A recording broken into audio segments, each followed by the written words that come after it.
Ẹ káàbọ̀ sí ẹ̀kọ́ ìkà ojoojúmọ́ ti ìjọ ẹ̀dá titun. Òní ọjọ́bọ̀ ọjọ́ 23 oṣù kẹwàá ọdún 2025. Àkòrí: ìfẹ́ àmì ọmọ ẹ̀yìn Kristi. Ìwé orin ìkíní. Ẹ wólẹ̀ fọ́ba ológo jùlọ. Ẹ̀kọ́ àkọ́sórí. Nítorí náà, ẹ máa ṣe àfarawé Ọlọ́run bí àwọn ọmọ ọ̀wọ́n. Ìwé Efesu orí 5 ẹsẹ̀ ìkíní. Bíbélì kíkà. Ìwé Efesu orí 5 ẹsẹ̀ ìkíní dé ẹsẹ̀ ìkejì. Nítorí náà, ẹ máa ṣe àfarawé Ọlọ́run bí àwọn ọmọ ọ̀wọ́n.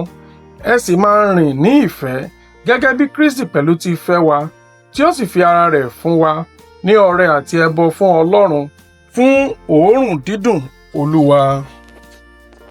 Ẹ̀kọ́: Ìpè Paulu nínú ìwé Efesu orí 5 ẹsẹ̀ ìkíní dé ẹsẹ̀ kejì rọrùn ní àwọn ọ̀rọ̀ ṣùgbọ́n ó jinlẹ̀ ní ìṣe.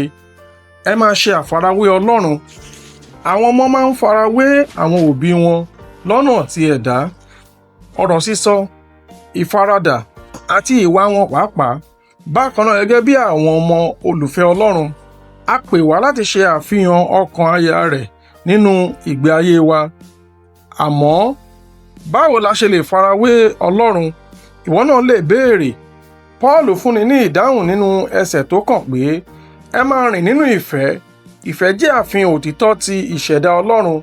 Nígbà tí a bá ń gbé ní ìfẹ́, à ń ṣe àfihàn ìwà rẹ̀. Ìfẹ́ yìí kì í ṣe ìtara tàbí yíyàn.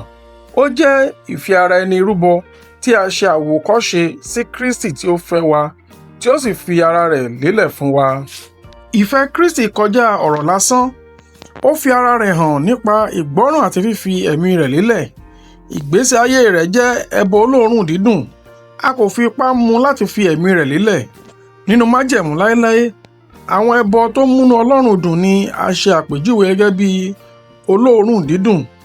Lọ́nàkọnà, ìgbésí ayé wa máa ń múnú Ọlọ́run dùn nígbà tá a bá nífẹ̀ẹ́ àwọn ẹlòmíràn nínú ìrẹ̀lẹ̀, sùúrù àti ìdáríjì.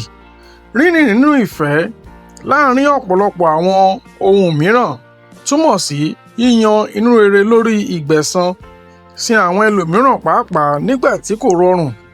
Dídáríjì àwọn tó ṣe ìpalára fún wa àti fífúnni láì retí ohunkóhun.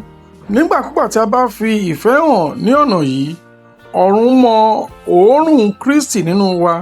Jẹ́ kí ìgbésí ayé rẹ lónìí jẹ́ òórùn oore-ọ̀fẹ́ àti ti ìfẹ́ Kristi. Ẹ̀kọ́ àmúrelé. Ó rọrùn láti máa sọ nípa ìfẹ́ Ọlọ́run. Àdúrà: Olúwa, ràn mí lọ́wọ́ láti máa farawé ọ ní ìgbà gbogbo. Àmín. Títí di ọ̀la, ó dàbọ̀.